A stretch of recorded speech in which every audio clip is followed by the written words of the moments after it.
बिस्मिल्लाहिर्रहमानिर्रहीम, अस्सलाम वालेकुम, it's me Zulekha Nasir and you are watching Hasan Nisar official. आज हम मौजूद हैं मलिक फ़हीम खोखर साहब के साथ, जो कि उन कैदियों को रिहा करते हैं जिनकी सज़ा जो है वो उस तोते की तरह लंबी हो जाती है जिसको हमने पिंजरे में बंद किया होता है। इनसे बात करते हैं और इनसे जानते हैं कि इनका जो है क्रिमिनल केसेस हैं, ये कैसे डील करते हैं और क्यों उन कैदियों के ऊपर इनको इतना रहम आता है जिनके ऊपर बाकी वकला को या जजेस को रहम नहीं आता। अस्सलाम जी वालेकुम सलाम। कैसे हैं? अल्हम्दुलिल्लाह मैडम। सर, उन कैदियों के बारे में बताएं जिनको आपने रिहा किया। उनको जब आप रिहा करते हैं उनके क्या तासुरात होते हैं और आपके क्या तासुरात? मैडम आप यकीन करें कि जेलों में ऐसे हज़ारों कैदी हैं जो बेचारे लावारसी में जेल काट रहे हैं, जिन बेचारों का वारिस कोई नहीं है। जब उनसे जेल में जाकर पूछा जाता है ना कि यार कभी कोई मुलाकात करना आए, तो यकीन करें उनकी आंखें आंसुओं से भर जाती हैं। उनसे पूछा जाता है कभी कोई वालदा वालद, तो अक्सर जो लावारसी में जेल काट रहे हैं ना, वो यही कहते हैं कि यार मेरी वालदा ते वालद ते फोत हो चुके ने, लेकिन उस तो बाद कभी कोई दोस्त, कभी कोई बहन भाई या कोई रिश्तेदार मुलाकात पर नहीं आया। तो पिछले साल ना रमज़ान में जब मैंने ये कैदियों, लावारिस कैदियों को आज़ाद करवाने वाला ये प्रोग्राम शुरू किया, तो मैंने सबसे पहले रमज़ान शुरू होने से 3 दिन पहले जब ये मैंने वाक़या शुरू हुआ, तो सेशन कोर्ट में एक लड़का था जिसका नाम खालिद था। वो अपनी वालदा के पास खड़ा हुआ था और उसकी वालदा के हाथ में शादी का कार्ड था। उसकी वालदा उसे कहती है कि पुत्र दुआ करी तेरी बहन की शादी, और मैं पास खड़ा ना सुन रहा था।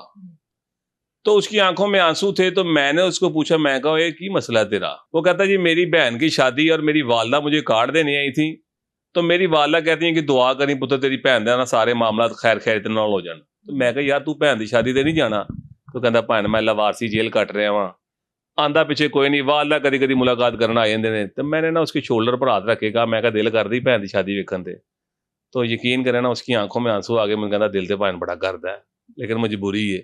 मैं कहा किन्ने दिन बाद भैन की शादी हो? कहता भैन 6 दिन बाद उनकी मेहंदी है।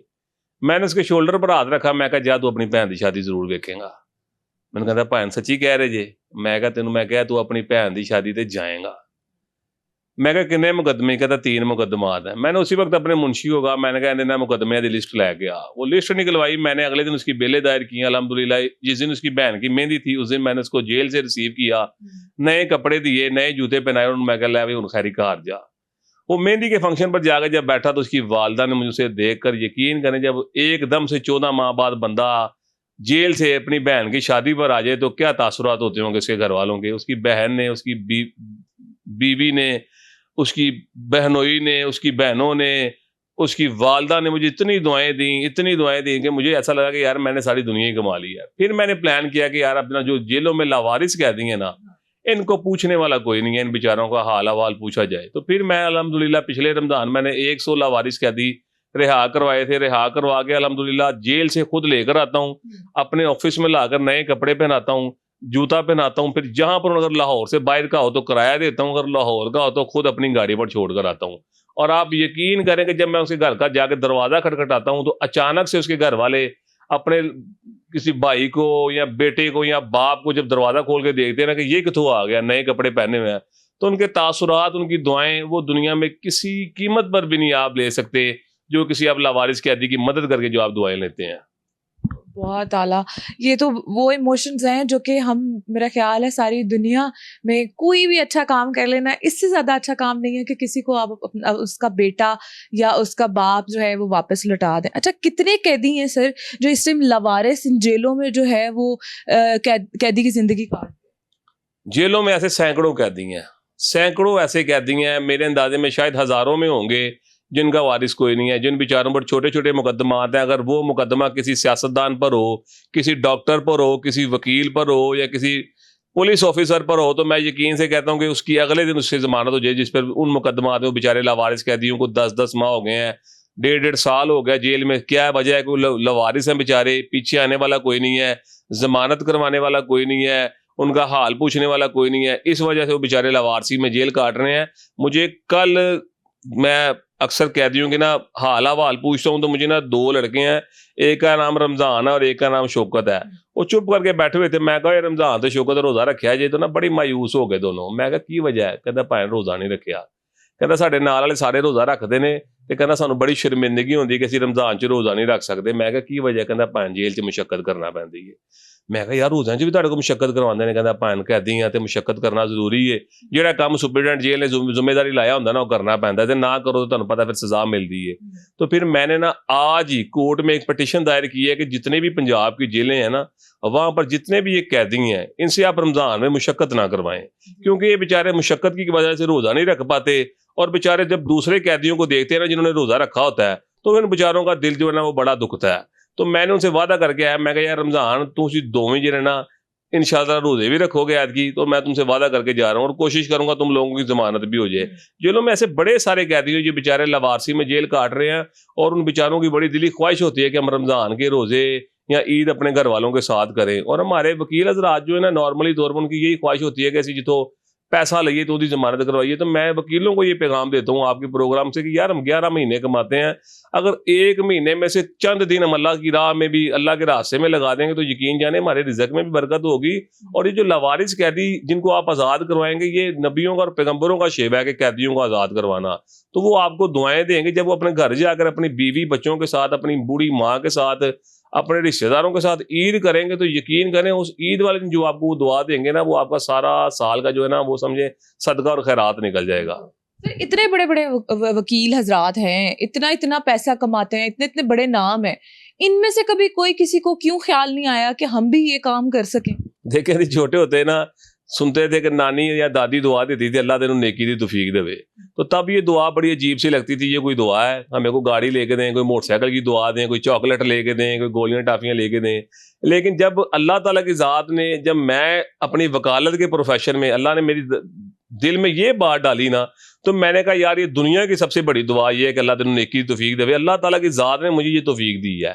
मैं बड़े बड़े वकलात को जानता हूँ जो करोड़ों नहीं अरबों पति हैं, लेकिन उनकी हिम्मत नहीं होती कि हम जाकर को 2, 4, 5 हज़ार रुपया लगा के किसी लावारिस कैदी को रिहा करवा दें। तो जब अल्लाह ताला की ज़ात आपके दिल में कोई नेकी का काम डाल दें या आपकी जिम्मेदारी लगा दे अल्लाह की ज़ात की आपने ये करना है, तो समझ लें अल्लाह की ज़ात आप पर मेहरबान है और आप खुश नसीब हैं कि अल्लाह की ज़ात ने आपको उस मामले के लिए चुन लिया है। मैं खुश नसीब हूँ, अल्लाह का करोड़ा शुक्र है कि अब मुझे पाकिस्तान के उकाड़ा से, सरगोदा से, शेखुपुरा से, डेरा गाजी खान से, सिंध से कॉलें आती हैं वकलात रात की, वो कहते हैं वकील साहब ए काम तुसी शुरू किया है, लेकिन यकीन करो तुहानू वेखो वेखी होना सी भी शुरू हो गए हैं। मुझे एक खातून है वो उकाड़ा से लेडी एडवोकेट है, वो मुझे उकाड़ा से कॉल करती हैं। इस रमज़ान उन्होंने तकरीबन 6-7 लोग छुड़वा दिए उन्होंने अल्लाह की रज़ा के लिए लावारिस कैदियों को, और जो कैदी छुड़वाती हैं मुझे तस्वीर सेंड करती हैं और मुझे कहती हैं कि वकील साहब मैंने, उनके हस्बैंड डॉक्टर है, वो कहती हैं मैंने अपने हस्बैंड से जिद करके किया कि मैंने इस रमज़ान में प्रैक्टिस करके जितने भी ये लावारिस कैदी हैं इन सब को छुड़वाना। कहती मैंने 7 छुड़वा दिए हैं अभी तक,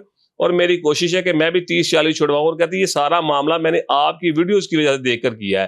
कि बात ये अगर हम कोई अच्छा पैगाम देते हैं, अगर उसका किसी दूसरे बंदे के दिमाग पर अच्छा असर पड़ जाता है या आपकी वजह से कोई अच्छा मैसेज चला जाता है, तो ये भी एक सदका जारिया है। और अल्हम्दुलिल्लाह अगर मुझे देखकर वकला हजरात ये काम करेंगे तो मुझे इस बात की खुशी भी होगी और अल्लाह की ज़ात भी उनसे राजी होगी। बिल्कुल ऐसे ही है। सर बलाज कत्ल केस के बारे में अगर मैं बात करूं तो अब तक उसमें क्या पेशरफ्त आई है, और उसका जो दोस्त है एहसन, उसका क्या गुनाह जो है वो साबित हुआ है? देखें जी, बलाज कत्ल केस में पंजाब पुलिस ने बता दिया है कि जनाब हम अहमक हैं, कमज़ोर हैं, हमसे कोई अगर किसी सरकारी बंदा मर जाए या कोई पुलिस ऑफिसर शहीद हो जाए या कत्ल हो जाए तो पुलिस वाले 24 घंटे के अंदर से मुलजिम गिरफ्तार कर लेते हैं। लेकिन वो किसी माँ का पुत्र थी बेचारा, उसका इंसाफ नहीं इन्होंने देना था। तो आज देख लें 1.5 माह तकरीबन हो गया, तो हर रोज़ यही प्रेस कॉन्फ्रेंस में सुनते हैं जनाब एक नया मोड़ ले लिया मीर बलाज कत्ल केस ने। लेकिन अभी तक जो मुलजिमान इसमें नॉमिनेटेड हैं, गोगी बाटा, तीफी बाटा, उन दोनों में से किसी को भी गिरफ्तार नहीं किया गया। वो तीफी बट जनाब पाकिस्तान से बाहर बैठ के प्रोग्राम कर रहा है, वो इंटरव्यूज दे रहा है कि जनाब मैं नहीं मरवाया, कातिल कत्ल करके कभी नहीं मानता, चोर चोरी करके नहीं मानता, मंशियात फरोख्त करके नहीं मानता, डाकू डकैती करके नहीं मानता। ये सारे मामला उसी वक्त मानते हैं जब पुलिस की कस्टडी में ये लोग आ जाए। तो अभी तो वो सिर्फ इंटरव्यूज दे रहा है, अपने वीडियो पैगामात दे रहा है कि जनाब मैंने इसको नहीं मारा या मैं मरवाने में शामिल नहीं हूँ। पाकिस्तान का ये अलमिया बन चुका है कि पाकिस्तान की तारीख में सिवाय भुट्टो के आज तक मशवरा किसी पर साबित ही नहीं हो सका। आप वैसे कानून में 12 बार तब्दीली करते हैं। जिस दिन का कानून में ये अमेंडमेंट होगी ना कि जनाब जो मशवरा देने वाला होगा اس کو بھی وہی سزا ملے گی جو سزا کرنے والا ہوگا, جیسے بھٹو کو ملی تھی. اگر بھٹو کو پھانسی ہو سکتی ہے نا, تو باقی جو قتل کرواتے ہیں مشورہ دے کر, ان کو کیوں نہیں پھانسی ہو سکتی؟ ہمارے ملک کا یہ المیہ بن چکا کہ 25-30 ہزار روپے کا شوٹر لیندے نے, آوارہ جے کو منڈا چک دینے, اس سے جناب 15-20 کروڑ 15-20 ارب والا بندہ مروا لیتے ہیں. اس معاملے میں بھی ایسا ہوا ہے. یہ جو شوٹر تھا یہ کوئی مالشیا تھا یا کوئی گھر کا ملازم تھا جس نے اتنا مہنگا بندہ مار دیا, اور خود بندہ 1.5 لاکھ روپیہ لا کے یا دبئی چلا جاتا ہے یا سعودیہ جا کے عمرہ کرنا شروع ہو جاتا ہے, اور یہاں پر جناب وہ شوٹر کے ہاتھوں کسی نہ کسی کو مروا دیتا ہے. ہمارا شوٹر والا کام اسی لیے فروغ ہو رہا ہے, دن بہ دن اس میں اضافہ ہو رہا ہے, کیونکہ یہ جو لوگ کاروباری زراعت ہے نا, یا جو ڈاؤن بنے ہوئے لاہور کے یا پاکستان کے, انہیں شوق ہے کہ یار ساڈا نہ رہے, لوگ ساڈے کو ڈرن, لوگ ہم سے متاثر ہوں, ساڈا جو ہے نا آہستہ آہستہ ہمارا اگر ان کا تھوڑا نظر آئے نا 1 سال 2 سال لوگ ان کا نام لینا چھوڑ گئے ہیں, پھر کوئی نہ کوئی نوا وقوع کرنے کا سوچتے ہیں. یہ سارے ایسے ہی پلانر ہیں, یہ سارے لوگ دیہڑی باز ہیں, اور آپ یقین کریں جتنے بھی ڈاؤن ہیں نا, یہ ان کو ڈاؤن بنانے والے بھی پولیس اہلکار ہیں. میں نے ایک پولیس اہلکار کی شادی پر گیا, اس کی بیٹی کی شادی پر, آپ یقین کریں اس کی شادی پر میں نے دیکھا کہ پولیس اہلکار کم تھے, بدماش لاہور کے سارے تھے, کسی کے ساتھ 15 گن مین, کسی کے ساتھ 20 گن مین, اور وہ پولیس اہلکار جس کی بیٹی کی شادی تھی جناب ان کو ریسیو کرتا تھا, دروازے سے تصویریں اترواتا تھا, اور پھر جناب سب سے عزت سے زیادہ ان کو کھانا دیا جا رہا تھا جو بدماش تھے, جن کے ساتھ 15-20 گن مین تھے. جب پولیس والے ان لوگوں کو فروغ دیں گے, ان کو اپنے گھروں کی خوشیوں میں بلا کر عزتیں دیں گے, تو پھر یہ لوگوں کا کام آسان ہو جاتا ہے. اب یہ جس دن پولیس والے ان کو عزت دیتے ہیں تو یہ سمجھتے ہیں یار سارے سارے معاملات ایسے ہی حل ہو جاتے ہیں. اسی معاملے میں امیر بلاج والے میں بھی پولیس نے اس ایف آئی آر میں نومینیٹڈ لوگ ہیں ان کو عزت دی ہے. ابھی تک نہ گوگی بٹ گرفتار ہوا ہے, نہ تیفی بٹ گرفتار ہوا ہے, ابھی تک اس کا احسن شاہ گرفتار ہوا ہے, جناب وہ رینٹے کار والا پکڑ لیا, جناب اس کے گھر کا کوک پکڑ لیا, جناب فلاں بندہ پکڑ لیا, اور وہ بندے تو تم پکڑو جنہوں نے مروایا ہے یا جن کا اہم رول ہے.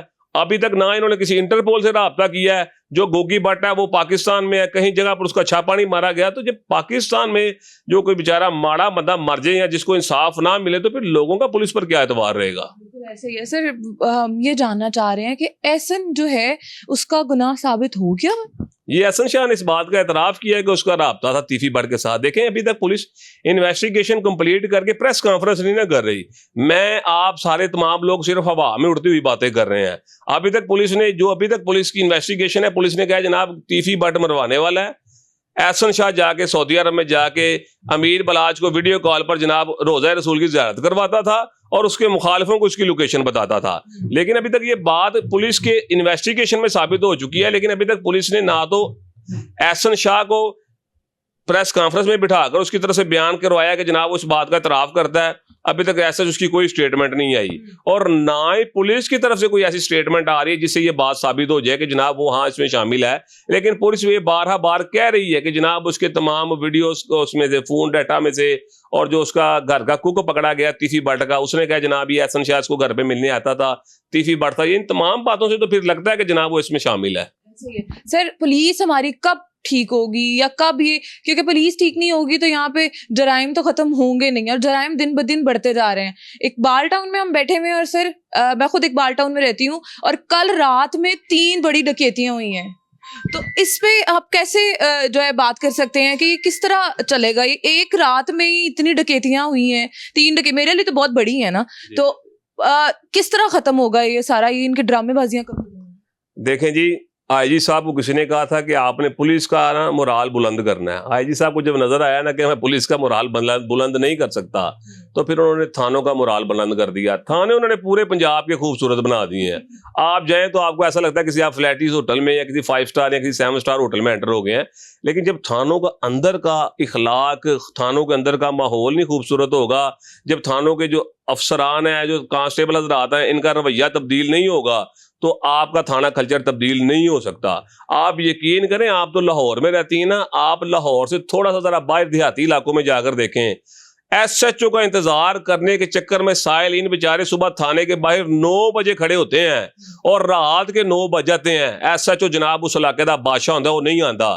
جو اس علاقے کا چودھری ہوتا ہے نا, جس کے پاس کوئی 100 ڈنگر ہوتا ہے یا جن کا 100 کلو پیلی ہوتی ہے, اس کے ساتھ ایس ایچ او کا رابطہ ہوتا ہے. ایس ایچ او جناب تھانے سے جناب 10 کلو دودھ بھی خالص پہنچ جاتا ہے, اس کے بچوں کے لیے چاول بھی پہنچ جاتے ہیں, گندم بھی پہنچ جاتے ہیں, گھر دا چار بھی پہنچ جاتا ہے, لسی بھی پہنچ جاتی ہے, جناب ساگ بھی پہنچ جاتا ہے. لیکن جو بیچارہ ماڑا سائل ہوتا ہے نا, جس کے گھر کا جوان بیٹا قتل ہو جاتا ہے, یا جس کی بھینس ایک آدھی ہوتی ہے وہ چوری ہو جاتی ہے, یا جس کو پنڈ کا جو چودھری ہے وہ مزارے کو بےعزت کرتا ہے, یا کسی مزارے کی بیٹی کی عزت لوٹی جاتی ہے, جب اس کے لیے ایسا جو کے پاس جایا جاتا ہے تو ایسا جو ان کو ملتا بھی نہیں ہے. یہ آپ تھانہ کلچر دیہاتوں میں جا کر دیکھیں تو صحیح, آپ حیران ہو جائیں گے. یہ وقت کے فرعون ہے وہاں پر. یہ جہاں پہ دیہاتی علاقوں میں جو ایسا جو ہوتا ہے نا وہ وقت کا وہاں پر بادشاہ بنا ہوتا ہے, اور اس علاقے کا جو چودھری ہوتا ہے نا وہ جناب اس کو گزرتے ہوئے دو ہاتھوں سے سلوٹ کرتا ہے, اور جو پنڈ کا کمی ہوتا ہے نا بیچارہ ان کی دلی خواہش ہوتی ہے کہ کاش کر ایس ایچ او نے جا کے سلام ہی کر لیے. یہ لاہور کا جو ماحول ہے نا اس میں بھی اب ایس ایچ او نے یہی رسم و رواج قائم کرنا شروع کر دی ہیں. کوئی سائل بیچارہ جاتا ہے نا درخواست لے کر تو اس بیچارے کی پہلے درخواست ہی نہیں وصول کی جاتی. وہ بیچارہ کہتا بھائی میں تو لٹ گیا جی, میرا موبائل بھی لے گئے, میری گھڑی بھی لے گئے, جناب میرے پرسوں 1.5-2 لاکھ روپیہ بھی لے گئے, تہاڈی مہربانی کو میری سوچو عید سر تے آ گئی, میں بچیاں دی سکول دی فیس دینی سی جناب, میں رمضان دا راشن لے کے آنا سی. وہ یہ ساری بات سننے کے بعد ایسا جو کسی جناب کانسٹیبل کی یا کسی ایسے کی ڈیوٹی لاندا ایسی درخواست وصول کر رہے تو اس کے بعد انویسٹیگیشن کر چوری ہوئی بھی سو کہ نہیں ہوئی, وہ بیچارہ چیخے مار رہا ہوتا ہے. اور جب بیچارہ دیکھتا ہے نا 7-8 گھنٹے تھانے میں ذلیل ہوا ہے, وہ کہتا بھلیا چنگا ہویا میں لٹے گیا. وہ گھر جا کے بیچارہ کہتا ہے چلو میں کچھ اور کر لواں. ہمارے تھانوں کا رسم و رواج تبدیل ہو ہی نہیں سکتا. آپ ایک ایس ایچ او کی تنخواہ میرے اندازے کے مطابق 1-1.25 لاکھ روپیہ ہوتی ہے, اور لاہور شہر میں جو شوارما بیچنے والا نا, برگر بیچنے والا ہے یا چائے کا ٹھیلے لگانے والا ہے, وہ بھی مہینے کا 1.5-2 لاکھ روپیہ کماتا ہے. لیکن وہ بیچارہ 70 موٹر سائیکل سے اوپر نہیں گیا آج تک, اور بیچارہ کرائے کے گھر سے اپنا گھر کیا ایک پلاٹ بھی نہیں خرید سکا. لیکن آپ مجھے لاہور کا کوئی ایسا جو بتا دیں, نارملی طور پر ہر ایک کا کنال کا گھر ہے, 10 مرلے سے نیچے کسی کا گھر نہیں ہے, اس کا عالی شان لائف سٹائل ہے. میں آپ کو لاہور کے بڑے ایس ایچ اوز ایسے بتا دیتا ہوں جس کے بیٹوں کے پاس ہونڈا سویک گاڑیاں ہیں, کرولا گاڑیاں ہیں, پراڈو گاڑیاں ہیں, اس کے بچے اچھی یونیورسٹیز میں جاتے ہیں, اچھے کالجز میں جاتے ہیں, اور اس ایس ایچ او کی تنخواہ 1-1.25 لاکھ ہے. تو لے آندا ہو انہیں پیسے, کیا ان کا کوئی نہیں احتساب ہونے والا, ان سے پوچھ گچھ کرنے والا کوئی نہیں ہے؟ جس دن ان سے پوچھ گچھ ہونا شروع ہو جائے گی نا پنجاب پولیس سے, اور جس دن پنجاب پولیس اہلکار رشوت لے گا پکڑا جائے گا, اور اس کو پتا ہوئے گا کہ میں ساری زندگی نوکری تو بھی جاواں گا, مجھے سزا بھی ملے گی, اور یہ ایسی 1 2 4 5 10 مثالیں قائم ہو جائیں گی, تو آپ کا پولیس کا مورال کچھ بہتر ہو جائے گا.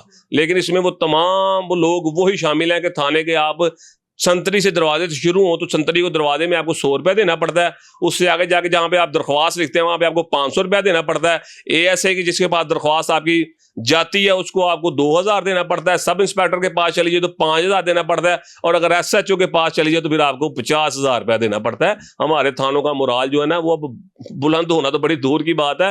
اب آپ یہ سوچا بھی نہ کریں, اب یہ جو تھانے خوبصورت بن گئے ہیں نا, ان میں LEDs لگ گئی ہیں, خوبصورت صوفے لگ گئے ہیں, یہ بھی صرف 6 مہینے یا 1 سال کی بات ہے. اس کے بعد آپ جا کر دیکھیے گا تھانے کی LED بھی فروخت ہو چکی ہوگی, صوفے بھی کہیں نہ کہیں فروخت ہو چکے ہوں گے, اور تھانوں کا ماحول وہی ہو چکا ہوگا جو 1 سال پہلے تھا. صحیح ہے. آپ نے باتیں سنی ملک فہیم کھوکھر صاحب کی, انہوں نے بتایا کہ تھانوں کا جو کلچر ہے وہ تو نہیں بدل سکتا. امید جو ہے وہ امید پہ دنیا قائم ہوتی ہے, لیکن یہاں پہ امید بھی ہم چھوڑ چکے ہیں کہ پولیس اہلکار یا پولیس کا کوئی بھی بڑا آفیسر جو ہے وہ سدھر سکتا ہے. پروگرام کو اینڈ تک دیکھنا مت بھولیے گا. اسی کے ساتھ اپنی اینکر کو دیجیے اجازت, ایک نئے پروگرام کے ساتھ دوبارہ حاضر ہوں گی. اللہ حافظ.